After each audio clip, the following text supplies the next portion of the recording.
Hi everyone, ఈరోజు final account with adjustment problem discuss చేద్దాము. Previous వీడియోలో మనము ఫైనల్ అకౌంట్ విత్ కొన్ని అడ్జస్ట్మెంట్స్ మనము ప్రిపేర్ చేస్తూ ఫైనల్ అకౌంట్ తీసాము. అదేవిధంగా ఈరోజు ఫైనల్ అకౌంట్ మరికొన్ని అడ్జస్ట్మెంట్ చేస్తూ మనం ప్రాబ్లం చేయడం జరుగుతుంది. సో ఈ వీడియోలో మనం ఫైనల్ అకౌంట్ అడ్జస్ట్మెంట్స్ ఏ విధంగా చేయాలి అన్నది మనము చూడడం జరుగుతుంది. సో ఈ ప్రాబ్లం డిస్కస్ చేసే ముందు మన వీడియోని సబ్స్క్రైబ్ చేసి లైక్ చేసి ఎంకరేజ్ చేయండి, సపోర్ట్ చేయండి ప్లీజ్. నెక్స్ట్ ఇప్పుడు ఫోర్త్ ప్రాబ్లం మనం డిస్కస్ చేయడం జరుగుతుంది. ఫైనల్ అకౌంట్కి సంబంధించింది. From the following trial balance of Sri Rangoli prepare final account after making necessary adjustments. So రంగోలీకి సంబంధించిన ఫైనల్ అకౌంట్ ట్రయల్ బ్యాలెన్స్ మనకు ఇవ్వడం జరిగింది. ఈ ట్రయల్ బ్యాలెన్స్ బేస్ చేసుకొని మనం ఫైనల్ అకౌంట్ ప్రిపేర్ చేయడం జరుగుతుంది. సో ఇక్కడ డెబిట్ బ్యాలెన్స్ ఉంది మరియు ఇక్కడ క్రెడిట్ బ్యాలెన్స్ ఉంది. సో ఈ డెబిట్ బ్యాలెన్స్ మరియు క్రెడిట్ బ్యాలెన్స్ ట్రేడింగ్ అకౌంట్కి పోస్టింగ్ చేయాలి, ప్రాఫిట్ అండ్ లాస్ అకౌంట్కి పోస్టింగ్ చేయాలి మరియు బ్యాలెన్స్ షీట్స్కి పోస్ట్ చేయాల్సి ఉంటుంది. సో ట్రేడింగ్ అకౌంట్కి ఏ ఐటమ్స్ వస్తాయి, ఏ రూల్ అప్లై చేయాలి అన్నది మనం ఒకసారి తెలుసుకుందాము. ట్రేడింగ్ అకౌంట్ మరియు ప్రాఫిట్ అండ్ లాస్ అకౌంట్కి మనం నామినల్ అకౌంట్ రూల్ అప్లై చేయడం జరుగుతుంది. అదేవిధంగా బ్యాలెన్స్ షీట్కి వచ్చేసి రియల్ అకౌంట్ రూల్ ఫాలో చేస్తూ ప్రాబ్లం చేయాల్సి ఉంటుంది. సో ఇప్పుడు ట్రేడింగ్ అకౌంట్లో మనము డైరెక్ట్ ఎక్స్పెన్సెస్ ట్రేడర్కి జరిగినవన్నీ కూడా ఈ ట్రేడింగ్ అకౌంట్లో ఎంట్రీ చేయడం జరుగుతుంది. సో ఏ ఐటమ్స్ ట్రేడింగ్ అకౌంట్కి వస్తున్నాయో మనం ఇప్పుడు చూడడం జరుగుతుంది. సో ఫస్ట్ డెబిట్ వైపు ఏ ఐటమ్స్ ఉన్నాయో చూద్దాము. సో ఫ్రీ హోల్డ్ ల్యాండ్ ఉంది కాబట్టి ఈ ఫ్రీ హోల్డ్ ల్యాండ్ వచ్చేసి బ్యాలెన్స్ షీట్లో వస్తుంది అసెట్స్ వైపు. ఈ లూజ్ టూల్స్ అసెట్స్ వైపు వస్తుంది. ప్లాంట్ అండ్ మెషినరీ అసెట్స్ వైపు బ్యాలెన్స్ షీట్లో వస్తుంది. డెబిటార్ అసెట్స్ వైపు వస్తుంది. క్యాష్ అట్ బ్యాంక్ అసెట్స్ వైపు వస్తుంది. స్టాక్ 1 జనవరి 2011 ఇది ట్రేడింగ్ అకౌంట్లో డెబిట్ వైపు రాయాల్సి ఉంటుంది. ఎందుకు డెబిట్ వైపు రాయాల్సి ఉంటుంది అని అంటే లాస్ట్ ఇయర్లో ఏదైతే స్టాకు మిగిలిపోయిందో అది నెక్స్ట్ ఇయర్కి క్యారీ ఫార్వర్డ్ అవుతుంది కాబట్టి ఇది ఓపెనింగ్ స్టాక్గా ఎంట్రీ చేయాల్సి ఉంటుంది ట్రేడింగ్ అకౌంట్లో. అప్పుడు మనము ట్రేడింగ్ అకౌంట్ డెబిట్ వైపు ఈ అమౌంట్ రాయాల్సి ఉంటుంది. Next insurance profit and loss అకౌంట్లో రాయడం జరుగుతుంది. Bad debts profit and loss అకౌంట్లో రాయడం జరుగుతుంది. Bills payable balance sheet assets వైపు రాయడం జరుగుతుంది. తర్వాత నెక్స్ట్ పర్చేజ్ వచ్చేసి ట్రేడింగ్ అకౌంట్ డెబిట్ సైడ్ రాయడం జరుగుతుంది. క్యాష్ ఇన్ హ్యాండ్ వచ్చేసి అసెట్స్ వైపు రాయడం జరుగుతుంది. Rent rate and interest profit and loss అకౌంట్లో డెబిట్ వైపు రాయడం జరుగుతుంది. వేజెస్ ట్రేడింగ్ అకౌంట్లో రాయాలి. ట్రేడ్ ఎక్స్పెన్సెస్ ఇండైరెక్ట్ ఎక్స్పెన్సెస్ కాబట్టి ప్రాఫిట్ అండ్ లాస్ అకౌంట్లో డెబిట్ వైపు రాయాల్సి ఉంటుంది. శాలరీస్ ఇండైరెక్ట్ ఎక్స్పెన్సెస్ కాబట్టి ప్రాఫిట్ అండ్ లాస్ అకౌంట్లో డెబిట్ వైపు రాయాల్సి ఉంటుంది. క్యారేజ్ ఇన్వర్డ్స్ అంటే ట్రేడింగ్ అకౌంట్కి సంబంధించింది ఇండైరెక్ట్ ఎక్స్పెన్సెస్ కాబట్టి ఇది ట్రేడింగ్ అకౌంట్లో ఎంటర్ చేయాల్సి ఉంటుంది. డిస్కౌంట్ అని అంటే అతనికి ఎక్స్పెన్స్ కాబట్టి ఇది ప్రాఫిట్ అండ్ లాస్ అకౌంట్లో డెబిట్ వైపు ఎంట్రీ చేయాలి. మార్టగేజ్ లోన్ అని అంటే కుదువ పెట్టి లోన్ తీసుకోవడము, అప్పు తీసుకోవడం. కుదువ పెట్టడం అంటే ఏం కుదువ పెడతారు? అది ల్యాండ్ కావచ్చు, మెషినరీ కావచ్చు, ఏదైనా వస్తువు కుదువ పెట్టి లోన్ తీసుకునేటువంటిది మార్టగేజ్ లోన్ అంటారు. ఇది లయబిలిటీ వైపు రాయడం జరుగుతుంది. బిల్స్ పేయబుల్ లయబిలిటీ వైపు రాయాలి. సేల్స్ ట్రేడింగ్ అకౌంట్ క్రెడిట్ వైపు రాయాలి. క్రెడిటార్స్ వచ్చేసి బ్యాలెన్స్ బ్యాలెన్స్ షీట్లో లయబిలిటీ వైపు రాయాలి. డిస్కౌంట్ క్రెడిట్ వైపు ఇచ్చాడు కాబట్టి ప్రాఫిట్ అండ్ లాస్ అకౌంట్లో క్రెడిట్ వైపు రాయాలి. క్యాపిటల్ లయబిలిటీ వైపు రాయాలి. సో అడ్జస్ట్మెంట్స్ ఒకసారి చూడడం జరుగుతుంది. సో అడ్జస్ట్మెంట్స్ మనకు 5 అడ్జస్ట్మెంట్స్ మనకి ఇచ్చాడు. First, insurance unexpired to the extent of ₹280. So insurance unexpired ఎప్పుడైనా గుర్తుంచుకోండి, అన్ఎక్స్పైర్డ్ అన్నా ప్రీపెయిడ్ అన్నా ముందుగానే చెల్లించారు. సో ఈ సంవత్సరానికి కాకుండా వచ్చే సంవత్సరానికి కూడా ఈ సంవత్సరంలో కట్టాడు కాబట్టి అది ప్రీపెయిడ్ అంటారు, లేకుంటే అన్ఎక్స్పైర్డ్ అని అంటారు. ఈ సంవత్సరానికి ఇది రిలేటెడ్ కాదు కాబట్టి ఇది మనము డిడక్ట్ చేయాలి ఇన్సూరెన్స్ ట్రయల్ బ్యాలెన్స్ అమౌంట్లో నుండి. సో ట్రయల్ బ్యాలెన్స్లో ఇచ్చిన అమౌంట్ నుండి ఈ 280 డిడక్ట్ చేయాలి. ట్రయల్ బ్యాలెన్స్లో ఇన్సూరెన్స్ ఎంత ఇచ్చాడు? ఇన్సూరెన్స్ 600 ఇచ్చాడు. సో 600 మైనస్ 280 చేయాలి. Next, salaries and rent are out standing to the extent of ₹280 and 120 respectively. Salaries and rent are out standing అని అంటే ఖచ్చితంగా మీరు గుర్తుంచుకోవాలి, రావాల్సినటువంటి అమౌంట్ మనము యాడ్ చేయాలి. సో ఇక్కడ సాలరీస్ అని ఇచ్చాడు. సాలరీస్ ప్రాబ్లంలో ఎంత ఇచ్చాడు? 3120. So 3120 plus out standing salaries ఎంత? 280. సో ఇది యాడ్ చేయాలి. 3120 ప్లస్ 280 యాడ్ చేసి ప్రాఫిట్ అండ్ లాస్ అకౌంట్లో డెబిట్ వైపు రాయాలి. ఇది ప్రాఫిట్ అండ్ లాస్ అకౌంట్లో డెబిట్ వైపు రాయాలి. ఇది వచ్చేసి ప్రాఫిట్ అండ్ లాస్ అకౌంట్లో డెబిట్ వైపు రాయాలి. నెక్స్ట్ వచ్చేసి లూజ్ టూల్స్ యాక్చువల్గా అమౌంట్ ఎంత ఇచ్చాడు? లూజ్ టూల్కి 11,200 రీవాల్యూ ఎంత అయింది? 9,000 రీవాల్యూ అయింది. సో డిఫరెన్స్ ఎంత ఉంది? రీవాల్యూ ఒకసారి మనం ప్రాబ్లంలో రీవాల్యూ డిఫరెన్స్ ఎంత ఉంది ఒకసారి చూద్దాము. 11,200 minus 9,000. సో 2,200 రీవాల్యూ అయింది. 2,200 ప్రాఫిట్ అండ్ లాస్ అకౌంట్లో డెబిట్ వైపు రాయాలి. అదేవిధంగా ఈ 9,000 వచ్చేసి బ్యాలెన్స్ షీట్లో అసెట్ వైపు రాయాల్సి ఉంటుంది. Next, allowed interest on capital amount ఎంత ఇచ్చాడు మనకి? క్యాపిటల్ 75,000. క్యాపిటల్ వచ్చేసి 75,000 మనకి అమౌంట్ ఇచ్చాడు. 5% ఇంట్రెస్ట్ ఆన్ క్యాపిటల్ అన్నాడు. సో 75,000 into 5 divided by 100 చేస్తే మనకి 3,750 మనకు క్యాపిటల్కి యాడ్ చేయాలి. ఈ క్యాపిటల్కి 3,750 అంటే 3,750 క్యాపిటల్కి యాడ్ చేయాలి. నెక్స్ట్ వచ్చేసి క్లోజింగ్ స్టాక్. ట్రేడింగ్ అకౌంట్లో క్రెడిట్ వైపు రాయాలి. అదేవిధంగా అసెట్స్ వైపు ఎంట్రీ చేయాలి క్లోజింగ్ స్టాక్. సో అడ్జస్ట్మెంట్స్ అన్నీ కూడా మనము ఈ విధంగా ఎంట్రీ చేయాల్సి ఉంటుంది. ఇప్పుడు మనం ప్రాబ్లం డిస్కస్ చేద్దాము. సో ఒకసారి ట్రేడింగ్ అకౌంట్ ఏ విధంగా ప్రిపేర్ చేయాలో ఒకసారి చూద్దాము. నేను ప్రీవియస్ వీడియోలో కూడా క్లియర్గా చెప్పాను. Trading account proforma. So 2 folders trading account ఉంటుంది. Debit side left hand side ఉంటుంది, credit side right hand side ఉంటుంది.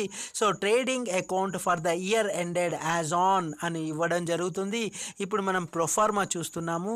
So left hand side 2 opening stock అని రాయాలి. Last year stock left over అయితే అది నెక్స్ట్ ఇయర్కి తీసుకొస్తాం కాబట్టి 2 ఓపెనింగ్ స్టాక్గా రాయాలి.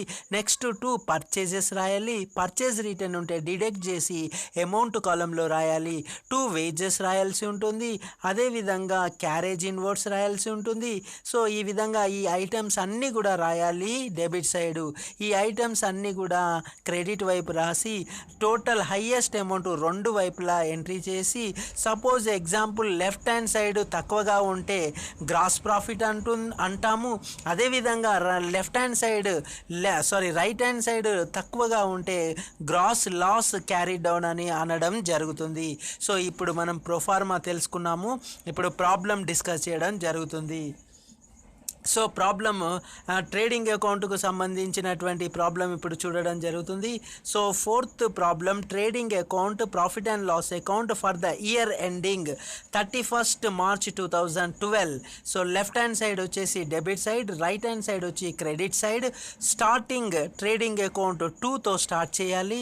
సో డెబిట్ సైడ్ 2తో స్టార్ట్ చేయాలి, క్రెడిట్ సైడ్ బైతో స్టార్ట్ చేయాల్సి ఉంటుంది.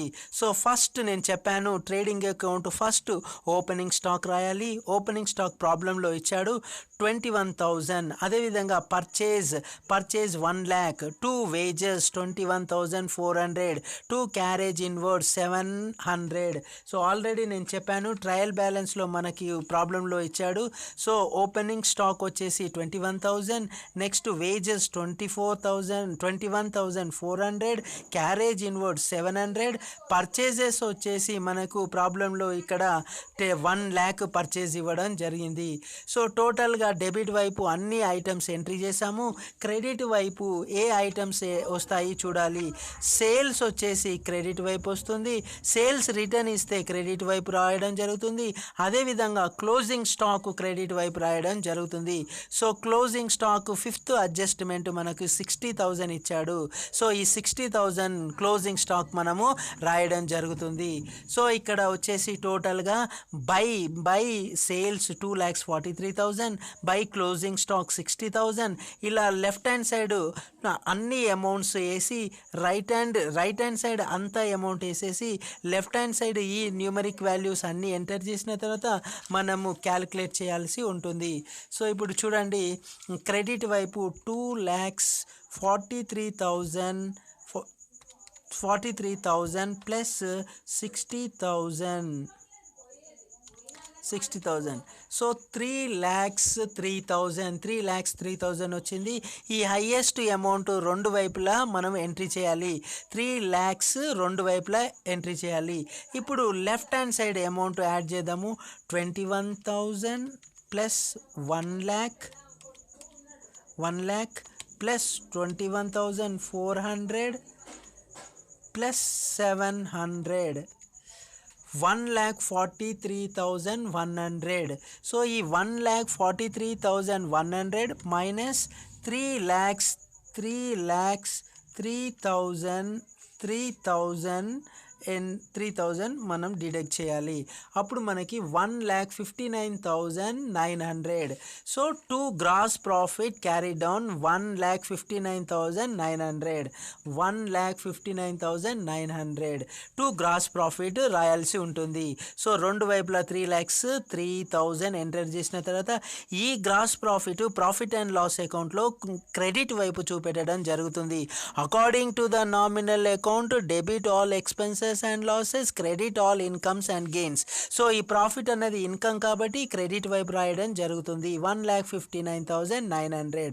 సో ఇప్పుడు నేను చెప్పాను ఇంతకుముందు 2 ఇన్సూరెన్స్ 600, అన్ఎక్స్పైర్డ్ అని అంటే మనం డిడక్ట్ చేయాలి, అంటే ప్రీపేడ్ చేశారు కాబట్టి. So 320, bad debts 6,120, trade expenses 2,050, 2 salaries 3,120, outstanding salaries 280. మనము ఇంతకుముందు డిస్కస్ చేసాము 3,120 ప్లస్ 280 యాడ్ చేయాలని. సో యాడ్ చేస్తే 3,400 వచ్చింది. 2 discount 580, 2 rent rate and interest. So rent rate interest add చేస్తే మనకు అమౌంట్ వచ్చింది.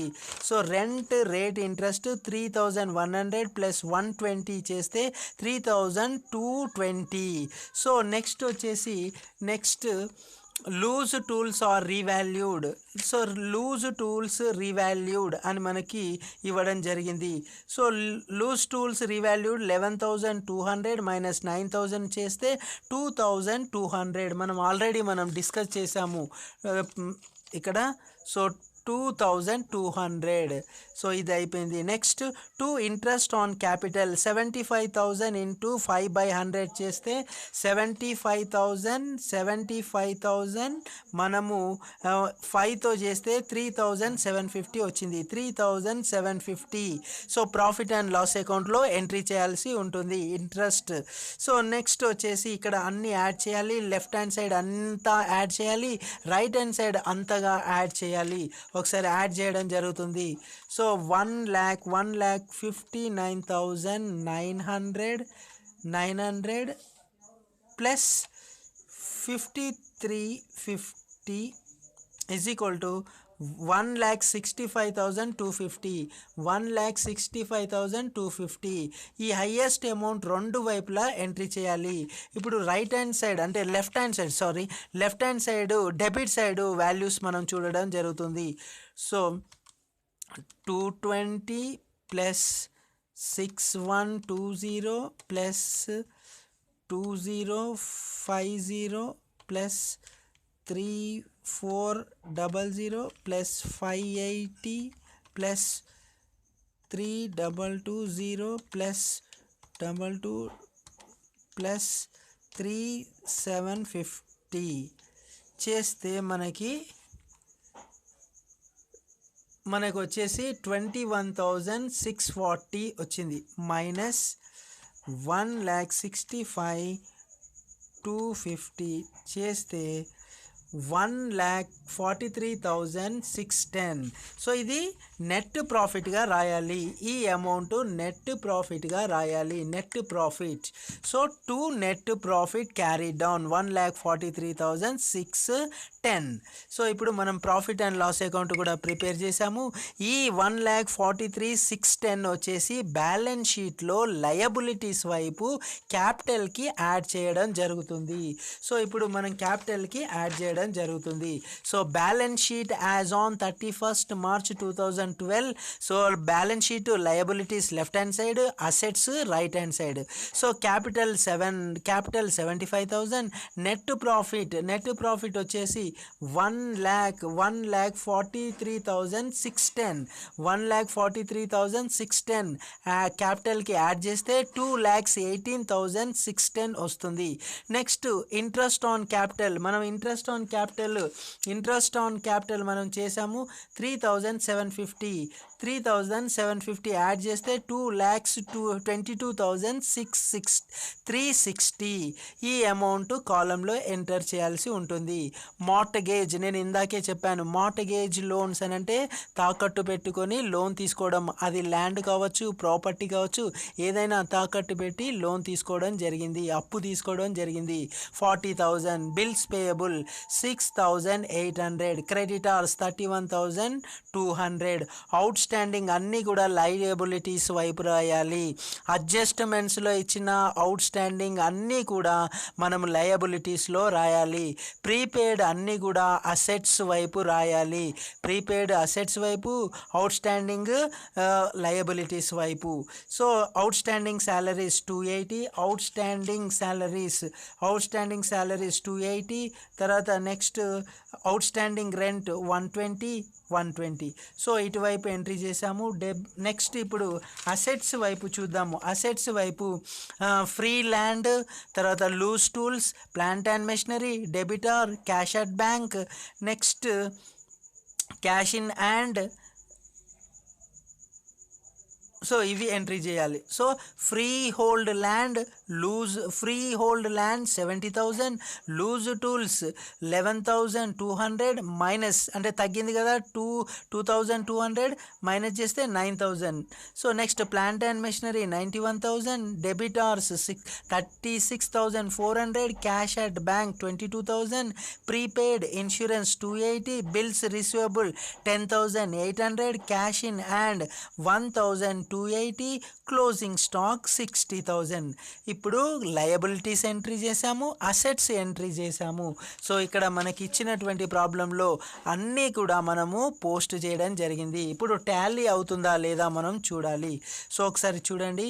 సో ఫస్ట్ మనము లయబిలిటీస్ చూద్దాము, అసెట్స్ చూద్దాము. First 70,000 plus 9,000 plus 91,000 plus 36 400 plus 22,000